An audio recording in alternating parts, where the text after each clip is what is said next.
ইমাম আবু হানিফা রহমতুল্লাহি আলাইহি আমাদের মাযহাবের যিনি ইমাম ছিলেন, তার একজন শাগরেদের আমলে বাদশাহ মনসুর, তার আমলে একজন ব্যক্তি তার স্ত্রীকে নিয়ে সাগর পাড়ে ঘুরতে গেল। তাফসীরের মধ্যে লেখা আছে, আমি তাই বলছি, আবার মনে করেন না গল্প করতেছি। এই আয়াতে তাফসীরে লেখা আছে বাদশাহ মনসুরের জামানায় একজন তার স্ত্রীকে নিয়ে ঘুরতে গেল সাগর পাড়ে।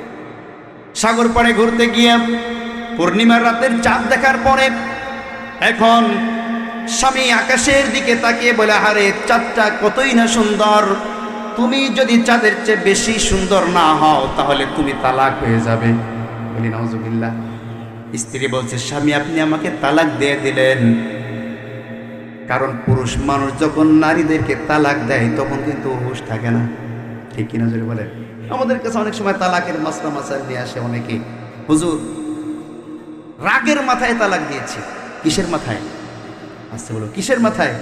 রাগের মাথায় তালাক দিয়েছি, তালাক কি হবে? আরে তালাক তো মানুষ রাগ হইলেই দেয়, ভালো থাকলে কি তালাক দেয় নাকি? হ্যাঁ, এখন ওই বউকে আবার নেবে, সুকৌশল শুরু করে দেয়, রাগের মাথায় তালাক দিয়েছি। রাগের মাথায় তালাক দিলে ইয়ার কি মারতে মারতেও যদি কেউ তালাক দেয় তাও তালাক হয়ে যায়। কথা কি বুঝতে পেরেছেন?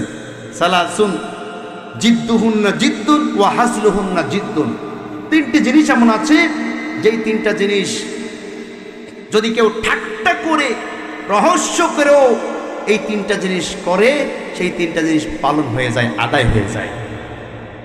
এক নম্বর তালাক। এক নম্বর কি? তালাক। কেউ যদি তার স্ত্রীকে ঠাট্টা করেও কোনো মানুষের সামনে বলে এক তালাক, দুই তালাক, তিন তালাক, বাইন তালাক, তালাক হয়ে যায়। এজন্য স্ত্রীর সাথে এই সমস্ত বিষয় নিয়ে ঠাট্টা করা যাবে না। দুই নম্বর বিবাহ, আর নিকাহ, বিবাহ। দুই নম্বর কি? বিবাহ। আমাদের সমাজে অনেক মানুষ আছে, মেয়ে বাবার সামনে থাকে, বলে তোর মেয়ে আমার সাথে বিয়ে দিবি নাকি? বাবা যদি বলে ফেলে যা, বিয়ে দিয়ে দিলাম, বিয়ে হয়ে গিয়েছে। কথা বলছেন না কেন? আমার ভাইরা অনেকেই কিন্তু এই ভুল কাজের মধ্যে আছে, আছে না নাই? অনেকে কিন্তু এই আর কি আড্ডা করে, বাবার সামনে মেয়েকে বলে, এই তোর মেয়ে বিয়ে দিবে আমার সাথে, বিয়ে দিবি? হ্যাঁ যা দিলাম, বললে কিন্তু তালাক, এই বিবাহ হয়ে যাবে। কথা কি বোঝা গিয়েছে? এজন্য তালাক আর বিবাহ এই দুইটা জিনিস নিয়ে কখনো ঠাট্টা এবং রহস্য করা যাবে যাবে না। তিন নম্বর আছে রাজির, অর্থাৎ এক তালাক দিয়ে আবার ফেরত নিয়ে আসা। এটাও যদি কেউ ঠাট্টা করে স্ত্রীকে বলে যে তোকে এক তালাক দিয়েছি, তুই আবার ফিরে চলে আয়, ও চলে আসতে পারবে, অসুবিধা নেই। কথা কি বোঝা গিয়েছে? আমার ভাইরা তো যে কথা বলছিলাম, স্ত্রীকে বলছে তুমি যদি ওই চাঁদের চাইতেও সুন্দর না হও তুমি তালাক হয়ে গিয়েছ। স্ত্রী আলাদা হয়ে গেল, স্বামী বাড়িতে গিয়ে কান্না শুরু করে দিলেন। এবার ওই সমাজের যিনি বাদশাহ ছিলেন মনসুর, তার দরবারে বিচারটি চলে গেল। বাদশাহ মনসুর সমস্ত ওলামায়ে কেরামদেরকে একত্রিত করলেন। একত্রিত করার পরে যার কাছে জিজ্ঞাসা করে, সে বলে স্ত্রী তালাক হয়ে গিয়েছে, কারণ চাঁদের চাইতে সুন্দর কোনো কিছু নাই, তারা তখন মনে করেছিল। আমার ভাইয়েরা এভাবে জিজ্ঞাসা করতে করতে একজন মাত্র বাকি, তিনি ইমাম আবু হানিফার ছাত্র। কার ছাত্র? ইমাম আবু হানিফার ছাত্র। সে কোনো কথা বলছে না। বাদশা বলছে, আপনি তো কোনো কিছু বললেন না, আপনার মতামত কি এদের সাথে একমত নাকি ভিন্ন মত? বলছে, হুজুর আমার মতামত ভিন্ন। সুবহানাল্লাহ পড়েন। কেমনে ভিন্ন? বলছে, আমি একটু নামাজ পড়াবো, নামাজের সময় হয়ে গিয়েছে, মাগরিবের নামাজ, নামাজ পড়াবো, নামাজের পরেই আপনি জবাব পাবেন। সুবহানাল্লাহ পড়েন। আমার ভাইয়েরা, তিনি নামাজ পড়তে দাঁড়িয়েছেন। নামাজ পড়তে দাঁড়িয়ে আল্লাহু আকবার বলে সূরা ফাতিহা পড়ার পরে এবার পড়ছেন, লাকাদ খালাকনাল কমারা ফি আহসানি তাকওয়িম। হয়েছে? সঠিক আছে কি পড়াটা? লাকাদ খালাকনাল কমারা ফি আহসানি তাকওয়িম হয়েছে? ভুল গিয়েছে কি যায় নাই? কি ভুল হয়েছে? লাকাদ খালাকনাল কমারা হবে না ইনসানা হবে? ইনসানা। তিনি যখনই পড়েছেন লাকাদ খালাকনাল কমারা, পিছন থেকে ওলামায়ে কেরাম লুকমা দিচ্ছেন লাকাদ খালাকনাল ইনসান। আবারও ইমাম সাহেব পড়ছে লাকাদ খালাকনাল কমারা, পিছন থেকে আবারও বলছে লাকাদ খালাকনাল ইনসান। আবারও বলছেন লাকাদ খালাকনাল কমারা, পিছন থেকে আবার যখন বলেছে লাকাদ খালাকনাল ইনসান, তিনি দোহরাইয়া সঠিকভাবে নামাজ পড়ানোর পরে সালাম ফেরানোর পরে এবার বলছে, আমার কি আর কিছু বলা লাগবে নাকি? সুবহানাল্লাহ পড়ে ওলামা একরাম সবাই বলছে, না না, আমরা বুঝতে পেরেছি, লাকাদ খালাকনাল ইনসানা ফি আহসানি তাকওয়িম। মানুষ এই পৃথিবীর বুকে সবচাইতে সুশ্রী, সুন্দর, উত্তম ভাবে আল্লাহ পাক মানুষকে সৃষ্টি করেছেন। সুবহানাল্লাহ। আমার ভাইয়েরা, আমার বন্ধুগণ, মানুষকে এত সুন্দর করে আল্লাহ সৃষ্টি করলেন। এই পৃথিবীতে যত প্রকার প্রাণী আছে, পশু আছে, কোন পশু মানুষের মতো সোজা হয়ে চলতে পারে না, পারে নাকি? মানুষ যেমনি সোজা হয়ে চলে এমন ভাবে চলতে পারে না। এই পৃথিবীর সবচাইতে সুন্দর সুন্দর জিনিস মানুষ খায়। পৃথিবীর সমস্ত পশুরা সুন্দর সুন্দর জিনিস খেতে পারে না, ঠিক কিনা যারা বলেন? সুন্দর সুন্দর পোশাক মানুষ পরে, পৃথিবীর সমস্ত পশু পাখিরা সুন্দর পোশাক পরতে পারে না। সুন্দর সুন্দর জায়গায় মানুষ থাকে, পৃথিবীর সমস্ত পাখিরা, সমস্ত পশুরা, সমস্ত জন্তুরা সুন্দর জায়গা ব্যবহার করতে পারে না, ঠিক কিনা যারা বলে? আমার ভাইয়েরা, আমি এদিকে যাব না, অনেক লম্বা হয়ে যাবে। এবার আল্লাহ পাক রব্বুল আলামিন দেখেন, 4টি জিনিসের কসম কেটে নবীদেরকে উদ্দেশ্য করে, উম্মতদেরকে উদ্দেশ্য করে বললেন, তোমাদেরকে আমি আল্লাহ সুন্দরভাবে সৃষ্টি করেছি। সুতরাং লাকাদ খালাকনাল ইনসানা ফি আহসানি তাকওয়িম সুম্মা রাদাদনাহু আসফালা সাফিলিন। ও মানুষ, তুমি ভুলে যেও না, তুমি যে সুন্দর অবস্থায় আছো, এই সুন্দর অবস্থা থেকে আমি তোমাদেরকে আসফালা সাফিলে নিয়ে আসবো, একেবারে নিম্ন স্তরে আমি আল্লাহ তোমাদেরকে নিয়ে আসবো। ভালো করে বুঝবেন, আল্লাহ বলছেন, এত সুন্দর করে তোমাদেরকে বানিয়েছি। ও সমস্ত নবীর উম্মতরা তোমরা শোনো, সুম্মা রাদাদনাহু আসফালা সাফিলিন। এই আসফালা সাফিলিনের একটা তাফসীরের মধ্যে লেখা হয় যে মানুষ, আমরা ছোটবেলায় আমরা কত সুন্দর মানে ইয়ং ছিলাম, কত সুন্দর মানে সুস্থ ছিলাম, দৌড়াদৌড়ি করতাম, এই মাথা থেকে ওই মাথা পর্যন্ত দৌড়াইতাম, একটু হাঁপ লাগতো না, ঠিক কিনা? একটু কষ্ট হতো না, সারাদিন ফুটবল খেলতাম, এরপরও কষ্ট মনে হতো না, ঠিক কিনা জোরে বলেন? কিন্তু এখন আমাদের বয়স যখনই 25 বা 30 হয়ে গিয়েছে, ছোটবেলায় এই পেটটা একেবারে সোজা ছিল, এখন পেট একটু উঁচা হয়ে গিয়েছে। কথা বলছেন না কেন? আগে এই মাথা থেকে ওই মাথা পর্যন্ত দৌড়াইতাম, কোনো অসুবিধা হইতো না, এখন 1 মিনিট দৌড়াইতে গেলে 5 ড্রাম পানি খাওয়া লাগে। কথা বলছেন না কেন? আমার ভাইয়েরা, শুধু তাই নয়, চেহারা আস্তে আস্তে পাল্টানো শুরু হয়, আস্তে আস্তে চুল পাকা শুরু হয়, দাড়ি পাকা শুরু হয়ে যায়, চোখের জ্যোতি কমা শুরু হয়ে যায়, গায়ের শক্তি কমা শুরু হয়ে যায়। আমার ভাইয়েরা, শ্রবণ শক্তি কমে যায়, আস্তে আস্তে বুদ্ধি লোপ পেতে পেতে মানুষ বৃদ্ধ বয়সে উপনীত হলে বোবার মতো হয়ে যায়, পাগলের মতো হয়ে যায়, ঠিক কিনা জোরে বলেন? আমার ভাইরা, শুধু তাই নয়, শিশু বাচ্চাদের মতন আচরণ করা শুরু করে। বাচ্চারা যেমন বিছানায় প্রস্রাব পায়খানা করে, বৃদ্ধ হয়ে গেলে মুরব্বীরাও ঠিক তেমনি ওই অবস্থায় উপনীত হয়ে যায়। জ্ঞান বুদ্ধি থাকে না, জ্ঞান বুদ্ধি লোপ পেয়ে যায়। এটাকে বলা হয় আসফালা সাফিলিন। আল্লাহ পাক তোমাকে সুন্দর অবস্থা থেকে নিম্ন পর্যায়ে নরমাল অবস্থায় নিয়ে গেছে।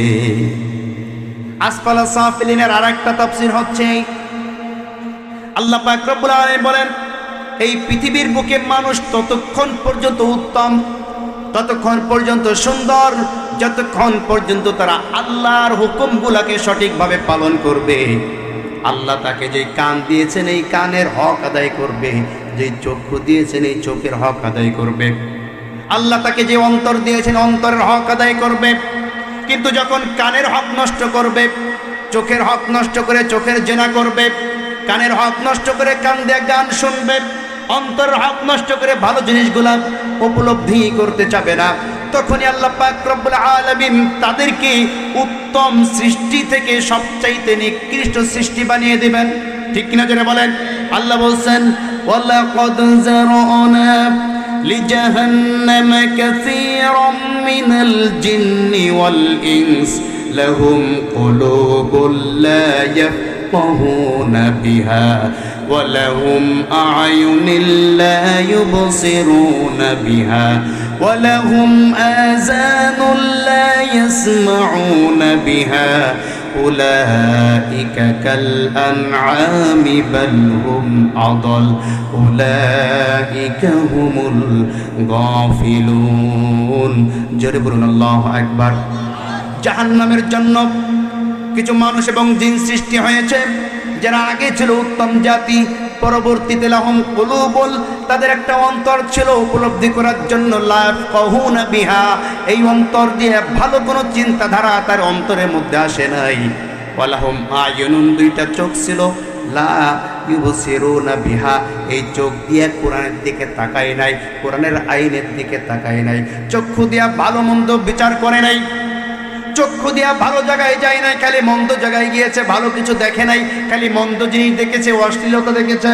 ওয়ালাহুম আযানুন, দুইটা কান আমি তাকে দিয়েছিলাম কোরআন শ্রবণ করার জন্য, হাদিস শ্রবণ করার জন্য, আল্লাহর হুকুম শুনে সেটা মানার জন্য। কিন্তু আল্লাহর হুকুম যখন তার কানে গিয়েছে, কোরআনের আওয়াজ যখন কানে গিয়েছে, দুইটা আঙ্গুল কানের মধ্যে দিয়া, আঙ্গুল দিয়া কান দুইটাকে বন্ধ রেখেছে। আজানের আওয়াজ মসজিদ থেকে কানের মধ্যে গিয়েছে, আজানের আওয়াজ শোনার পরও এ ব্যক্তি মসজিদে আসে নাই। ঠিক কিনা? দুইটা কান দিয়েছি, এই কান দিয়ে ভালো জিনিস শোনে নেই। আল্লাহ বলছেন, ছেলে তুমি সৃষ্টির শ্রেষ্ঠ জাতি, উত্তম সুন্দর জাতি। উলাইকা কাল আনআম, যথাযথ ব্যবহার না হওয়ার কারণে, আল্লাহর হুকুম না পালন করার কারণে, উলাইকা কাল আনআম, আল্লাহ বলছেন তুমি পশুর সাদৃশ্য। বলি নাউজুবিল্লাহ। বরঞ্চ বাল হুম আদল, অনেক সময় মানুষ পশুর চাইতে অনেক নিকৃষ্ট হয়ে যায়। ঠিক কিনা জোরে বলেন? এই জন্য সুম্মা রাদাদনাহু আসফালা সাফিলিন, আসফালা সাফিলিনের একটি অর্থ হচ্ছে মানুষ ভালো অবস্থান থেকে তার কৃত কর্মের জন্য একেবারে নিম্ন পদস্থ অঞ্চলে সে পৌঁছে যায়। বলে নাউজুবিল্লাহ। যেমন একজন ইমানদার, সমাজের বুকে যে ব্যক্তি ইমানদার, ইমানের উপরে টিকে থাকতে পারবে, সে জান্নাতের সুউচ্চ মাকাম জান্নাতুল ফেরদাউসের অধিবাসী হবে। ঠিক কিনা যারা বলেন? আর যে নাকি মুসলমান হওয়ার পরেও যে কোনো কারণে, যে কোনো কিছুর মহব্বতে, যে কোনো কারোর পাম পট্টিতে পড়ে নামের আগে মোহাম্মদ থাকবে, নাম থাকবে ইসলাম, কাজকর্মে ইসলামের বিপরীত। কথা বলছেন না কেন? নামের আগে মোহাম্মদ থাকবে, কিন্তু মোহাম্মদের কর্মসূচি বাস্তবায়ন না করে আবু জাহেল মার্কা কর্মসূচি যারা বাস্তবায়ন করে তাদের সাথে থাকবে। এই কাজ করার কারণে সেই ব্যক্তির নাম হয়ে যায় মুনাফিক। কি হয়ে যায়? মুনাফিক। আর আল্লাহ মুনাফিক সম্বন্ধে বলছেন, ইন্নাল মুনাফিকিনা ফিদ দারকিল আসফালি মিনান নার। জোরে বলুন আল্লাহু আকবার। নিশ্চয় মুনাফিকরা থাকবে জাহান্নামের সবচাইতে নিচে। জান্নাত হচ্ছে উপরে আর জাহান্নাম হচ্ছে নিচে। এই জাহান্নামের নিচু জান্নাতের চাইতে সবচেয়ে নিচু জান্নাতে যারা থাকবে তারাই হচ্ছে মুনাফিক। বলি নাউজুবিল্লাহ। এজন্যই বলা হয়েছে রাদাদনাহু আসফালা সাফিলিন। ইমানদার হওয়ার পরেও যে ব্যক্তি আল্লাহর দেওয়া কর্মসূচি বাস্তবায়ন না করে মানুষের তৈরি করা মতবাদ বাস্তবায়ন করার চেষ্টা করবে, শয়তানের কর্মসূচি মতবাদ বাস্তবায়ন করার চেষ্টা যারা করবে, আর মুসলমানদের সামনে এসে নামাজ পড়বে, এরাই হচ্ছে টাটকা মুনাফিক, এরাই হচ্ছে আসফালা সাফিলিন। বলে নাউজুবিল্লাহ। আমার ভাইয়েরা, আসফালা সাফিলিনের 3 নম্বর তাফসীর হচ্ছে, দুনিয়ার বুকে তুমি ভালো মানুষ ছিলে, মানুষের সামনে তুমি ভালো ছিলে, কিন্তু এমন শিরকের কাজের মধ্যে তুমি লিপ্ত হয়ে গিয়েছ, যদিও মানুষ তোমাকে ভালো বলতো, মানুষ তোমাকে ভালো মনে করতো, কঠিন কিয়ামতের ময়দানে আল্লাহর কাঠগড়ায় তোমাকে দাঁড়ানোর পরে যদি আল্লাহ পাকের কাছে তুমি ধরা খেয়ে যাও আর জাহান্নামীদের অধিবাসী তুমি হয়ে যাও, আল্লাহ বলছেন রাদাদনাহু আসফালা সাফিলিন, নিজের কৃত কর্মের কারণে তুমি নিকৃষ্ট জাহান্নামের অধিবাসী হয়ে গিয়েছো। বলে নাউজুবিল্লাহ। সুম্মা রাদাদনাহু আসফালা সাফিলিন। এবার আল্লাহ পাক রব্বুল আলামিন বলছেন এই কার্যক্রম এটা সমস্ত নবীর উম্মতদের জন্য প্রযোজ্য। যারা নিজেদেরকে ইব্রাহিম নবীর উম্মত হিসেবে দাবি করে, যারা নিজেদেরকে ঈসা নবীর উম্মত হিসেবে দাবি করে, যারা নিজেদেরকে মুসা নবীর উম্মত হিসেবে দাবি করে, যারা নিজেদেরকে মুহাম্মদ রাসূলুল্লাহ সাল্লাল্লাহু আলাইহি ওয়াসাল্লামের উম্মত হিসেবে দাবি করে, প্রত্যেকের ব্যাপারে এই বিষয়টা বাস্তবায়িত হবে। আমার ভাইরা, এবার আল্লাহ বলছেন আশ্বাস দিয়ে আমাদেরকে, তবে হ্যাঁ, ইল্লাল্লাযীনা আমানু ওয়া আমিলুস সালিহাতি ফালাহুম আজরুন গায়রু মামনুন। জোরে বলুন আল্লাহু আকবার। ভালো অবস্থান থেকে খারাপ অবস্থানে আসা থেকে আল্লাহ পাক রব্বুল আলামিন তাদেরকেই বাঁচিয়ে রাখবেন, তাদেরকেই রক্ষা করবেন। আল্লাহ বলছেন ইল্লাল্লাযীনা আমানু, নিশ্চয়ই যারা নাকি সঠিকভাবে ঈমানদার হতে পারবে, ঈমান আনতে পারবে। সুবহানাল্লাহ পড়েন। আমরা সকলেই কি ঈমানদার হতে চাই? সকলে ঈমানদার হতে চান? কারা কারা ঈমানদার হতে চান না হাত উঁচু করেন। এই কয়জন ঈমানদার হতে চান না আপনারা? হ্যাঁ, ঈমানদার হতে চান না? বলেন চাই। কারা কারা চান এবার হাত উঁচু করেন। আলহামদুলিল্লাহ, আল্লাহ আমাদের সকলকে খাঁটি ঈমানদার হিসেবে কবুল করুন, বলেন আমিন। আমার ভাইরা, ঈমানদার মানে কি আগে বুঝতে হবে। ঈমানদার শব্দের অর্থ হচ্ছে, আল্লাহ পাক বলছেন যারা নাকি ঈমান আনবে 6টি জিনিসের উপরে। কয়টি জিনিস? 6টি জিনিস। কোথাও কোথাও 7টি জিনিস বলা হয়েছে। আমানতু বিল্লাহি ওয়া মালাইকাতিহি ওয়া কুতুবিহি ওয়া রুসুলিহি ওয়াল ইয়াউমিল আখিরি ওয়াল কদরি খাইরিহি ওয়া শাররিহি মিনাল্লাহি তাআলা। আবার কোন কোন হাদিসে ওয়াল বাসি বাদাল মাউতের কথা বলা হয়েছে। এই 6টি বা 7টি জিনিসের উপরে ঈমান আনতে হবে। কোন সুবহানাল্লাহ। 1 নম্বর আমানতু বিল্লাহ। কার উপর ঈমান আনতে হবে? আপনি যার উপর ঈমান আনবেন তাকে ভালোবাসতে হবে। কথা বলছেন না কেন? যদি কাউকে ভালো না বাসেন তার উপরে আপনি ঈমান আনতে পারবেন না। ঠিক কিনা জোরে বলেন। দেখবেন যারা প্রেম প্রীতি ভালোবাসা করে, এরা বলে তুমি আমাকে কেমন ভালোবাসো যদি বিশ্বাসই না করো। কথা বলছেন না কেন? যদি বিশ্বাস না করো কেমন ভালোবাসো? বিশ্বাস করে কি করতে হবে? আমার সাথে অমুক জায়গায় যেতে হবে। নাউজুবিল্লাহ বললেন না? এজন্য যার উপর ঈমান আনতে হবে তাকে বিশ্বাস করতে হবে, ভালোবাসতে হবে। ঠিক কিনা জোরে বলেন। তাহলে 1 নম্বর আল্লাহর উপর ঈমান আনতে হবে আর নবীর উপর ঈমান আনতে হবে। আল্লাহর উপর ঈমান আনার অর্থ হচ্ছে আল্লাহর সমস্ত বিধি বিধানকে ভালোবেসে মানতে হবে। ঠিক কিনা জোরে বলেন। আর রাসূলকে ভালোবাসার মানে হচ্ছে আল্লাহর রাসূলকে ভালোবেসে তার সমস্ত কাজগুলাকে পছন্দ করে মানতে হবে। ঠিক কিনা জোরে বলেন। আমার ভাইরা, আল্লাহকে ভালোবাসলাম, নামাজ পড়লাম না, আল্লাহকে ভালোবাসা হলো না।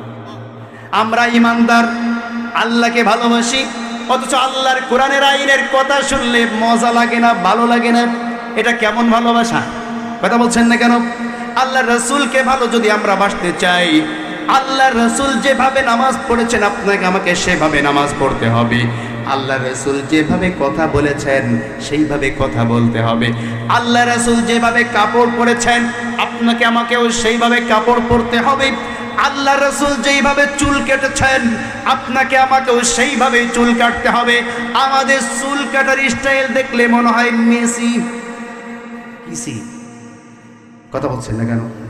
তোমার অন্তরে যদি রাসূলের মহব্বত ভালোবাসা থাকতো, চুলটা কেন মেসির মতো? কথা বলেন। আমরা যুবকরা প্যান্ট যখন পরি তখন সাকিব খান, কি খান? সাকিব খান। জিজ্ঞাসা করা হলো, মিয়া তুমি যুবক মানুষ ছিঁড়া প্যান্ট কেন পরেছো?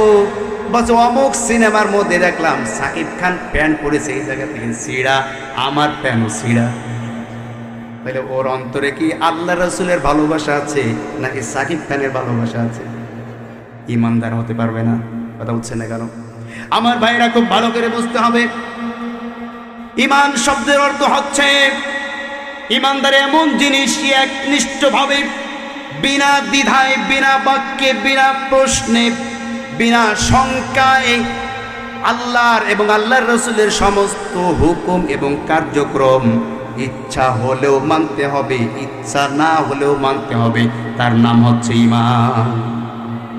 কথা বুঝতে পেরেছেন? হয়তো বা কিছু জিনিস আপনার কাছে ভালো লাগবে না, আল্লাহ নিজে বলেছেন কুতিবা আলাইকুমুল কিতাল ওয়া হুয়া কুরহুল লাকুম, কিতাল তোমাদের উপর ফরজ করা হয়েছে, হয়তো বা এটা তোমাদের কাছে একটু খারাপ খারাপ লাগতে পারে, কিন্তু এটা মানতেই হবে, ঠিক কিনা?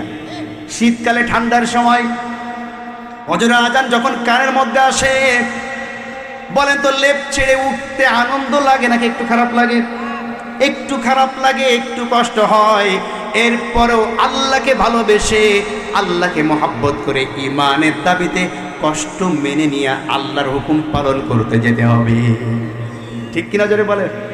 আমার ভাইয়েরা, আল্লাহ রাসূল সাল্লাল্লাহু আলাইহি সাল্লামের উপর ঈমান আনার মানে হচ্ছে রাসূল হাদিসের মধ্যে যা বলেছেন, যদি কবর আযাবের কথা বলে কবর আযাব মেনে নিতে হবে, রাসূল যদি জিহাদের কথা বলেন জিহাদ মেনে নিতে হবে, যাকাতের কথা বলেন যাকাত মেনে নিতে হবে, পর্দার কথা বলেন পর্দা মেনে নিতে হবে। আল্লাহ রাসূল যদি দাড়ি রাখতে বলেন আমাদেরকে দাড়ি, কথা বলছেন না কেন? আমার ভাইয়েরা, যেই নবী সাল্লাল্লাহু আলাইহি ওয়াসাল্লাম কঠিন কিয়ামতের ময়দানে সমস্ত নবী রাসূলগণ যখন তাদের উম্মতদেরকে ভুলে গিয়া শুধুমাত্র নিজেদেরকে নিয়ে ব্যস্ত থাকবে, কোন উম্মতের জন্য কেউ সুপারিশ করতে পারবে না, সকল নবী ইয়া নাফসি বলে চিৎকার করতে থাকবে, কেবলমাত্র শুধুমাত্র একমাত্র আমাদের নবী সাল্লাল্লাহু আলাইহি ওয়াসাল্লাম শুধুমাত্র সিজদায় পড়ে বলবে রব্বি হাবলি ইয়া উম্মতি, রব্বি হাবলি ইয়া উম্মতি।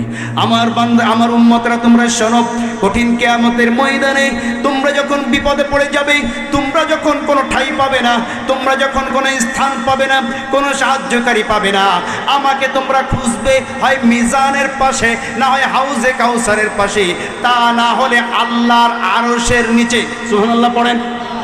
এই তিন জায়গায় গিয়ে আল্লাহর নবী সাল্লাল্লাহু আলাইহি ওয়াসাল্লাম শুধু পেরেশান হয়ে যাবেন, রব্বি হাবলি ইয়া উম্মতি, আল্লাহ আমার জন্য বলছি না, আমার উম্মতকে তুমি বাঁচায় দাও।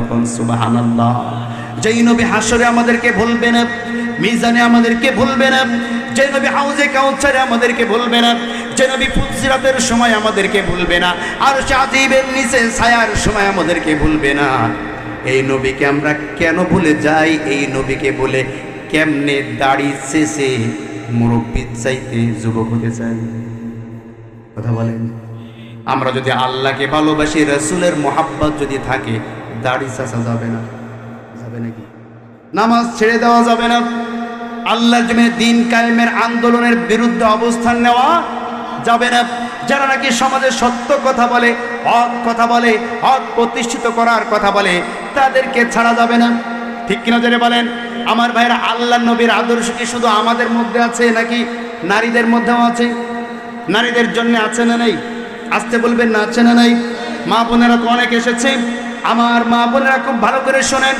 আল্লাহর নবী সাল্লাল্লাহু আলাইহি ওয়াসাল্লামকে যদি মহব্বত করতে হয়, যদি ভালোবাসতে হয়, আল্লাহর নবী সাল্লাল্লাহু আলাইহি ওয়াসাল্লাম তার কলিজার টুকরা কন্যা আম্মা জান ফাতিমাতুজ জোহরা রাদিয়াল্লাহু তাআলা আনহার বিবাহের সময় যেই ওসিয়াতগুলো করেছিলেন, সেই ওসিয়াতগুলো যদি আমরা একটু মনে রাখতে পারি, একটু শিক্ষা নিতে পারি, আল্লাহর কসম করে বলছি, প্রত্যেকটা ফ্যামিলি আল্লাহর পক্ষ থেকে আল্লাহ পাক রহমত দান করবেন। কোন সুবহানাল্লাহ। আল্লাহ নবী তার কলিজার টুকরা কন্যা ফাতিমাকে বিবাহ দিবেন। এই বিবাহের উদ্দেশ্যে তিনি পাত্র তালাশ করছেন। পাত্র তালাশ করতে গিয়ে বিভিন্ন সাহাবায়ে কেরাম যখন আল্লাহ নবীর সামনে প্রস্তাব নিয়ে আসে, ব্যবসায়ী সাহাবীগণ, অনেক ধনী সাহাবীগণ সকলে এসেছে, আল্লাহ নবী কারোর কাছে তার নিজের মেয়েকে বিবাহ দেন নাই। আল্লাহ নবী চুপ করে বসে আছেন। অন্যান্য সাহাবায়ে কেরাম গিয়ে দেখছেন হযরত আলী এক কোণায় দাঁড়ানো। আলীকে গিয়ে বলছেন, আলী তুমি একটু আল্লাহ নবীর কাছে চলে যাও, গিয়ে তার মেয়ের বিবাহের জন্য একটু প্রস্তাব দাও। হযরত আলী বলছে, তোমার কি পাগলের মাথা খারাপ নাকি? কি দেখে, কি উদ্দেশ্য নিয়ে, কি কারণে, বা আমার আছেই বাকি নাই কোনো ঘর, নাই কোনো বাড়ি, নাই কোনো জমি, নাই কোনো টাকা, কিছুই তো নাই, আল্লাহ নবী কি দেখে আমাকে তার মেয়েটা দেবে? আমরা যেটা দেখি আর কথা বলছি না কেন, আমরা মেয়ে বিবাহ দেওয়ার সময় দেখি ছেলে কি চাকরি করে, ছেলের কি ব্যবসা আছে, ছেলের কয়তারা বাড়ি আছে, কতগুলা জমি জায়গা আছে, এইগুলা দেখতে দেখতে নামাজ পড়ে কিনা তার খোঁজ নিতে আমার টাইম থাকে না। কথা বলছেন না কেন আমার ভাইরা? এই কারণে ছেলে মেয়ে বিবাহ দেওয়ার পরে অনেক অর্থওয়ালা সম্পদওয়ালা সন্তানের কাছে, ছেলের কাছে যখন মেয়েটা বিবাহ দেওয়া হয়, 2 মাস 3 মাস পরে যৌতুকের দাবি করে ওই মেয়েকে মেরে বাড়িতে তাড়িয়ে দেয়, ঠিক কি না? এজন্য দেখেন, মেয়ে বিবাহ দেওয়ার সময় ছেলে নির্বাচন করতে হবে কেমনে। আল্লাহ নবীর কাছে শোনেন, আল্লাহ নবীর কাছে পাঠিয়ে দেওয়া হলো আলীকে। আলী আসতে চাচ্ছে না, জোর করে পাঠিয়ে দেওয়া হলো। হযরত আলী এসে আল্লাহ নবীর সামনে দাঁড়ানো অবস্থায় আছেন। আল্লাহ নবী বলছেন, আলী তুমি কি কিছু বলতে চাও? যদি অনুমতি দিতেন তাইলে বলতাম। কি বলবা বলো? হযরত আলী কিছু বলে না, ভয় বা লজ্জায় কিছু বলছেন না। আল্লাহ নবী সহজ করে দেয়া বলছেন, আলী তুমি কি আমার মেয়েকে বিবাহ করতে চাও? সুবহানাল্লাহ পড়েন। হযরত আলী বলছেন, ইয়া রাসূলুল্লাহ, যদি আপনি অনুমতি দিতেন তাহলে চেতাম। আল্লাহ নবী বলছেন, বিবাহ যে করবা মোহরানা আছে নাকি? কি আছে? মোহরানা আছে। হযরত আলী বলছেন, ইয়া রাসূলুল্লাহ, আপনি তো জানেন আমার কোনো চাল চুলা কিছুই নাই, আছে একটা তরবারি আর ঢাল। সুবহানাল্লাহ পড়েন। বিবাহের যে নিয়ম হচ্ছে, বিবাহের ফরজ, 1 নম্বর ফরজ হচ্ছে বিবাহতে আগে মোহরানা ধার্য করতে হবে। কি করতে হবে? মোহরানা। খালি কি ধার্য নাকি ওটা আদায় করতে হবে? আমরা কি করি? বিয়েতে মোহরানা দেয় 10 লাখ। কয় লাখ? 10 লাখ আদায় করে। বাসর রাতে বউর কাছে গিয়ে কয় মাফ করে দে। বউ চিন্তা করে, মাফ যদি না করি তাহলে তো উপায় নেই, যা দিলাম। 2 বছর পরে যখন ছাড়াছাড়ি হইতে যায়, কয় 10 লাখ আগে দে। কথা বলছে এটা কেন? কি মাফ করেছে? কথা বলছেন না। মাফ করে? মাফ যদি করে তাহলে ছাড়ার সময় টাকা চায় কেন? আসলে কিন্তু মাফ করে না। আর এই যে মাফ চাওয়ার প্রথা, এটা আসলে মানে কেমন জানি হয়ে যায় অধিকাংশ মানুষ এই বিবাহের সময়। এটা আমাদের পুরুষের দোষ না, এটা হচ্ছে ওই মেয়ের বাবা এবং মায়ের দোষ, ঠিক কিনা? তাদের অভিভাবকের দোষ। মেয়ের পিতামাতা যারা আছে, ও ভাই আমি ওই জালে জড়িত, আমি আপনাদের দলে, অসুবিধা নেই। কথা বোঝা গিয়েছে? এরা বিবাহ দেওয়ার সময় কাবিন ধরতে হবে এত টাকা, মোহরানা ধরতে হবে এত টাকা, তা না হলে মেয়ে বিয়ে দেব না। এটা নিয়ম নয়। নিয়ম হচ্ছে ছেলে যতটুকু আদায় করতে পারবে, পরিশোধ করতে পারবে, এতটুকুর উপরে সন্তুষ্ট থেকে মেয়েকে বিবাহ দেওয়া, ঠিক কিনা? আল্লাহ নবী বলেন, যেই বিবাহতে যুবকরা জোরে ঠিক বলে, তার কারণ কি বুঝতে পারতেছেন? হ্যাঁ, জোরে ঠিক বলেন যুবক ভাইরা। হ্যাঁ, ঠিক আছে। ওই বিবাহতে সবচাইতে বেশি রহমত এবং বরকত থাকে, যেই বিবাহতে সবচাইতে কম খরচে বিবাহ সম্পন্ন হয়। কোন সুবহানাল্লাহ। আমাদের সমাজের বিবাহতে কি খরচ কম হয় নাকি? কই একটা মাত্র মেয়ে বিয়ে দেবো? হ্যাঁ, যদি 5 দিন ধরে ঢোল না বাজে, তবলা না বাজে, গান না বাজে, তাইলে আমার মেয়ের বিয়ে হচ্ছে, মানুষ বুঝবে কিরম হইলে? কথা বলছেন না কেন? আমার মেয়ের বিবাহ হচ্ছে, একটা মাত্র মেয়ে 5 দিন যাবত যদি নাচানাচি গানাগানি যদি না হয়, তাহলে কি বিয়ে শুদ্ধ হয় নাকি? আমার ভাইয়েরা, এই যে আপনি অপচয় করলেন, গান বাজনার আয়োজন করলেন, বিবাহ শাদীতে ডেস্ক বাজানো, বক্স বাজানো সম্পূর্ণরূপে হারাম, হারাম এবং হারাম। আপনি হারাম কাজ করে শয়তানকে খুশি করে এবার আপনি ফরজ কাজ করছেন। এই ফরজ কাজ টিকবে এটা আপনি ভাবলেন কেমনে? কথা বলছেন না কেন? শয়তানকে হাজির করে আল্লাহকে অসন্তুষ্ট করে মেয়ে বিবাহ দিয়েছেন, এই কারণেই তো 2 মাস পরে মেয়ে ডিভোর্স হয়ে যায়। কথা বলছেন না কেন? বিবাহের বরকত প্রথমেই আপনি নষ্ট করে দিয়েছেন, অপচয় করেছেন। আবার অনেক সময় ডিমান্ড করে ছেলেরা, আমার কোনো চাওয়া পাওয়া নেই, কিছু চাই না, যৌতুক তো নেবই না, শুধুমাত্র 300 মানুষ খাওয়ানো লাগবে। কথা বলছেন না? কোনো যৌতুক চাই না, কোনো চাওয়া পাওয়া নাই, কোনো কিছু নাই, কিন্তু 300 মানুষ খাওয়ানো লাগবে। এই প্রথাটা মুসলমানদের প্রথা নয়, এটা রাসূলুল্লাহ সিস্টেম নয়, এটা হচ্ছে হিন্দু আলী দাদা বাবুদের সিস্টেম। এখন আপনি যদি নিজেকে ইমানদার হিসেবে দাবি করেন, আপনার বিবাহ করার সময় আপনি এই ডিমান্ড করতে পারবেন না যে আমাকে 200 লোক খাইয়ে দিতে হবে। হ্যাঁ, যদি মেয়ের বাবার ইস্টাবলিশ হয়, মেয়ের বাবার যদি সামর্থ্য থাকে, সে যদি ইচ্ছা করে বলে যে আমার একটা মাত্র মেয়ে, আমি কেন খরচ করবো না, আপনাদের দাবির দরকার নাই, আমি নিজেই আপনারা যত মানুষ আসবেন 200 আসেন 300 আসেন আমি খাওয়াই দেবো, এটা যদি হয় তাইলে ঠিক আছে, কিন্তু কন্ট্যাক্ট করে জোর জবরদস্তি করে এটা করা যায় যে নেই। কথা বোঝা গিয়েছে আমার ভাইয়েরা? যাই হোক, ওদিকে বেশি যাচ্ছে না, বিবাহ সহজ করে দিবেন, মহরা ধার্য করতে হবে। যেই ছেলেটা বিবাহ করতে আসবে তার রুজি রোজগারের উপরে সে যা দিয়ে, নগদ যা দিয়ে বিবাহ করতে পারবে তার উপরে বিবাহ দিতে হবে। আচ্ছা, আপনারা এখানে যারা আছেন নগদে বিবাহ করেছেন কারা কারা? হাত তুলে দেখান। একজন, মাশাআল্লাহ, তাও তো একজন পাওয়া গেছে। বাদ বাকি সব কি আমার দলে? হ্যাঁ, মাপ চাওয়ার দলে। এইগুলো শোনেন, বিবাহ মহরনা যেহেতু ধার্য হয়ে গিয়েছেই, যদিও জুলুম, এরপরও এটা জীবনের শেষ প্রান্ত পর্যন্ত চেষ্টা করবেন এটা পরিশোধ করে দেওয়ার জন্য। কথা কি বোঝা গিয়েছে? আমি আস্তে আস্তে দিচ্ছি, 70,000 টাকা দেওয়া হয়েছে, আর 30,000 টাকা বাকি, ইনশাল্লাহ হয়ে যাবে, দোয়া করবেন ইনশাল্লাহ। কথা বোঝা গিয়েছে? যাই হোক, যে কথা বলছিলাম, হযরত আলীকে বলছে বিবাহ যে করবা, মহরনা আছে, ঢাল আছে, আর তরবারি আছে। কি আছে? মা বোনেরা খুব ভালো করে শোনেন। আল্লাহ নবী বললেন, তাহলে তুমি এক কাজ করো, তরবারি তো যুদ্ধ করার জন্য প্রয়োজন হয়, তুমি যোদ্ধা মানুষ, ঢালটা বিক্রি করে আমার মেয়ের জন্য মহরানা নিয়ে আসো। আল্লাহ নবী সাহাবী হযরত আলী চলে গেলেন ঢাল বিক্রি করতে। বাজারে গিয়ে বসে আছেন, দেখা হয়েছে হযরত উসমানের সাথে। কার সাথে? হযরত উসমানের সাথে। উসমান বলছে, ব্যাপারটা কি আলী, তুমি সকালে ঢাল নিয়ে বাজারে কি করো? বিক্রি করতে এসেছি। কেন বিক্রি করবি? আমার তো বিবাহ ঠিক হয়েছে। কার সাথে? আপনার শালীর সাথে। সুবহানাল্লাহ পড়ে। আমার ভাইয়েরা, এই কথা শোনার সঙ্গে সঙ্গে উসমানের কি হওয়া উচিত ছিল বলেন তো? আমরা যদি হইতাম, আমার শালীর বিয়ে অথচ আমি জানি না, শোনার সঙ্গে সঙ্গে বলতাম, তোর জন্য ওই বাড়ি যাওয়া সারা জীবনের জন্য বন্ধ। কথা বলছেন না কেন? তুই গেলে যাবি, আমি জীবনও যাবো না, এবারে একটা পানিও খাবো না, আমারে না জানায় বিয়ে ঠিক করলে কেন? কথা বলছে না? এমন হয় কি হয় না? শালীর বিয়ে বড় জামাই জানে না, বলে তো ওই জামাই জীবনও বিয়ের দিন আসবে? জীবনও আসবে না। এটা আমাদের চরিত্র, কিন্তু রাসূলুল্লাহ চরিত্র কি, সাহাবা চরিত্র কি দেখেন। হযরত উসমান শোনার সঙ্গে সঙ্গে, তাই দেখি আমার শালীর সাথে তোমার বিবাহ, তাও ডালটা আমি কিনে নিয়ে যাই। সুবহানাল্লাহ পড়েন।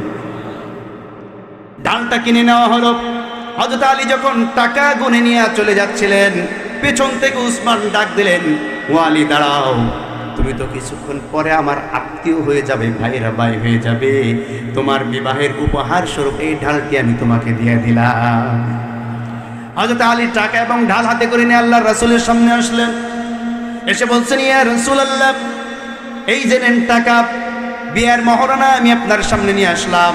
আল্লাহ নবী বলছেন, টাকা নিয়ে এসেছো ভালো কথা, ঢাল তো হাতে রয়েছে, টাকা পেয়েছো কোথায়? ইয়া রাসূলুল্লাহ, বিক্রি করতে গিয়েছি, উসমানের সাথে দেখা, উসমান কিনে নিয়েছে, কিনে নেওয়ার পরে ঢাল আবার আমাকে ফেরত দিয়েছে। আল্লাহ নবী বলছেন, লোক আর খুঁজে পাওয়া নেই। হ্যাঁ, লোক আর খুঁজে পাওয়া নাই ঢাল বিক্রি করার। যাই হোক, আল্লাহ নবীর মেয়ের সাথে আলীর বিবাহ সম্পাদন হয়ে গেল।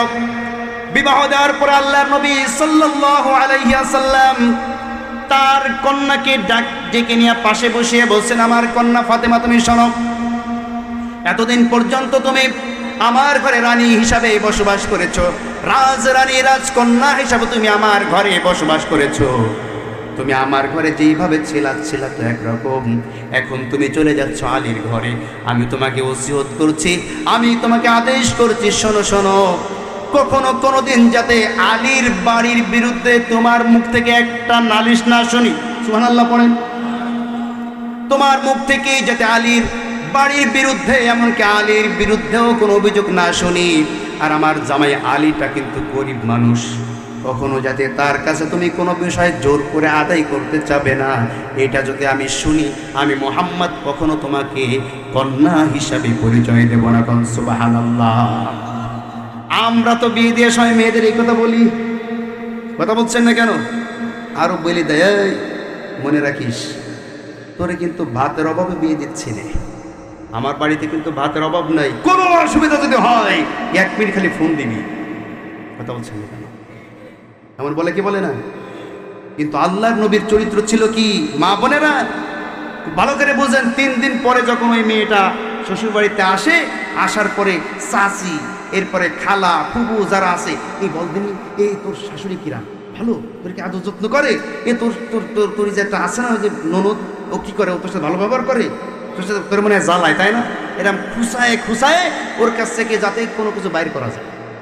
কথা বুঝেন নাই?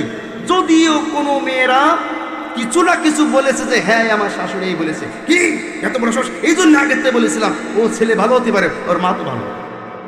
শুরু হয়ে গেল সংসারের মধ্যে গ্যাঞ্জাম। ঠিক কি নজরে বলেন? আমার ভাইয়েরা, আমার বন্ধুগণ, শুধু তাই নয়, মেয়েকে শিখিয়ে দেয় তোর স্বামী যদি তোকে কখনো বকাঝকা করে, কোনো কিছু বলে, খালি 1 মিনিট ফোন দিবি, ওর গোষ্ঠী মেরে দেবে একদম। কথা বলছেন না কেন? অনেক সময় স্বামী স্ত্রীর মধ্যে ঝগড়া হয় কি হয় না? কথা বলছেন না কেন? ভয় পাচ্ছেন? আমার মধ্যেও হয় ভাই, সবার মধ্যেই হয়। স্বামী স্ত্রীর মধ্যে ঝগড়া হয়, নতুন বিবাহ হয়েছে, স্বামী স্ত্রীর মধ্যে একটু ঝগড়া বেঁধেছে, মেয়েটা অবুঝ মেয়ে, ছোট মানুষ, 17-18 বছর বয়সের মেয়ে, হয়তোবা স্বামীর সাথে রাগ করে নিজে চলে গিয়েছে বাপের বাড়ি। বাপের বাড়ি আসার পরে এই মেয়ের মা মেয়েটাকে যখন পেয়ে যাওয়ার পরে মেয়ের মুখ থেকে যখন শুনে স্বামীর সাথে ঝগড়া করেছে, অথবা স্বামী হয়তোবা রাগের মাথায় 2-1 থাপ্পড় মেরে ফেলেছে, স্বামী যখন ফোন দেয়, মা কয় আমার কাছে দে, কি কয় দাঁত মাত খিটমিট করে আমার কাছে দে, দিয়ে বলে আমার মেয়ের কাছে তুই আর কোনদিন ফোন দিবি না, তোর কাছে আমার মেয়ে পাঠাবো না। এরকম বলে কি বলে না? আসতে বলছেন কেন? বলে কি বলে না? তোর কাছে আমার মেয়ে আর পাঠাবো না, আমার মেয়েকে কি মাল্লিকা। আহা, এরপরে মেয়ের ফোনে যখন বারবার ফোন দেয়, মেয়ের ফোন মা নিজের কাছে নিয়ে ফোন বন্ধ করে ফেলে দেয়। কেন? আপনি এই কাজ করলেন কেন? আপনি তো আপনার মেয়েকে বুঝাইতে পারতেন, মারে সংসার করতে গেলে একটু আধটু এমন ঝামেলা হবে, তুই নিজে একটু সহ্য করবি, দেখিস না তোর বাবার সংসারে আমি কত কষ্ট করে সংসার করছি, তুই একটু সহ্য কর। বলে তো এই মেয়ে কখনো শ্বশুর বাড়ি থেকে রাগ করে আর বাড়িতে আসবে? আসছে বলবে না? আসবে? এই সমাজে অধিকাংশ ছেলের সাথে মেয়ের বিপদ হওয়ার মূল কারিগর, মূল হোতা, মূল খলনায়িকা হচ্ছে তার শাশুড়ি। কথা বলছে না কেন? মেয়েকে একটু বুঝিয়ে শুনিয়ে রাখবে বা বুঝিয়ে শুনে পাঠাবে, এইটা করে না। অনেকে ওই যে তালাকের মাসলা নিয়ে আসলে বলে বউরে দিয়েছে 3 তালাক, শাশুড়ি দিয়েছে 100 তালাক। কেন? বলে রাগ ওইটার উপর বেশি। কথা বলছেন না কেন? এই জন্য মেয়ের মা যারা আছেন, কঠোরতা অবলম্বন না করে সহজ হয়। আপনার মেয়ের সংসার যখন ভেঙে যাবে, 2 থেকে 3 মাস যেতে না যেতে ওই মেয়ের সাথে আপনার সবচাইতে বেশি দাও এবং কুমড়া সম্পর্ক হবে। কথা বলছেন না কেন? আমার ভাইয়ের একজন মেয়ের ডিভোর্স যখন হয়ে যায়, ডিভোর্সি মেয়ে যখন বাড়ি থাকে, ওই মেয়ে তখন বাড়িতে বোঝা হয়ে যায়, নিজেকে বোঝা মনে করে। মা তার সাথে ভালো আচরণ করে না, বোন তার সাথে ভালো আচরণ করে না, নিজের ভাইটাও যখন ভালো আচরণ করে না, মেয়ে তখন বুঝতে পারে হারে আমার ওই স্বামীটাই ভালো ছিল। কথা বলছেন না কেন? আমার ভাইয়েরা, এজন্য আল্লাহ নবী থেকে শিখেন। আল্লাহ নবী বলছেন, আমার মা ফাতেমা, তুমি যখন আলীর ঘরে যাবে, আলীর বিরুদ্ধে এবং তার আলীর বাড়ির লোকের বিরুদ্ধে কোনো প্রকার অভিযোগ যাতে আমি শুনতে না পাই। আল্লাহ নবীর মেয়ে ফাতেমা চলে গেলেন। বেশ কিছুদিন যাওয়ার পরে আল্লাহ নবী হযরত আলীর ঘরে প্রবেশ করলেন। প্রবেশ করে দেখেন হযরত ফাতিমা তিনি বসে বসে সালাত আদায় করছেন। কিভাবে সালাত আদায় করছেন? বসে বসে নামাজ আদায় করছেন। আল্লাহ নবী নামাজ শেষ হওয়ার পর জিজ্ঞাসা করলেন, মা ফাতেমা, তুমি যে বসে বসে নামাজ আদায় করলে কারণটা কি? তুমি তো যুবতী মেয়ে, তুমি তো সুস্থ মানুষ, আর সুস্থ মানুষটা কখনো বসে নামাজ আদায় করতে পারবে না, ঠিক কি না? আমরা অনেক সময় দেখি অনেকেই আছে নামাজ বসে বসে পড়ে, সব কাজ করতে পারে, হাটে যেতে পারে, মাঠে যেতে পারে, মসজিদে এসে নামাজ পড়তে আসলে বসে বসে নামাজ পড়ে। কথা বলছেন না কেন? মসজিদে এসে বসে নামাজ না পড়ে দাঁড়ানো যদি সক্ষম হয়, দাঁড়িয়ে দরকার রুকু সিজদা না দিতে পারলে আপনি বসে রুকু সিজদা দেবেন, অসুবিধে নাই, কিন্তু দাঁড়ানোটা হচ্ছে ফরজ।